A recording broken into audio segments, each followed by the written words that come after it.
ጀመር ላስቪዲዮ ኡበር ለመጀመር ላሰባችሁ ስፔሻሊ ፋይናንስ መኪና ፋይናንስ ወስዳችሁ ለመጀመር ላሰባችሁ ለእናንተ ነው። አንደኛ ፋይናንስ የሚያስገድዳችሁ አካል የለም። ፋይናንስ ከወሰዳችሁ ከ3 እስከ 5 ዓመት ድረስ ነው ፋይናንስ ግድ የምትከፍሉት። በወር ትንሹ ብዙ ጊዜ 300 ፓውንድ ነው የምትከፍሉት።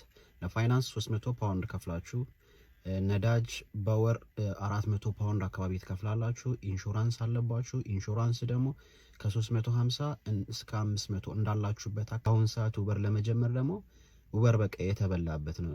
በተቻላችሁ አቅም ስፔሻሊ ዩኬ ላይ እየኖራችሁ ያላችሁት ሌላ ስራ እስቲ ለመፍጠር ሌላ ስራ ብንጀምር ከተሻለ ከኡበር ውጪ ያሉ ስራዎች ብትሰሩ ለእናንተም ጥሩ ነገር ነው፣ አዲስም ነገር ስለሆነ ማለት ነው። እና እኔ እንደኔ ኡበር ለሚጀምር ሰው በፍጹም አላበረታታም። በዚህ ሰዓቱም አይደለም።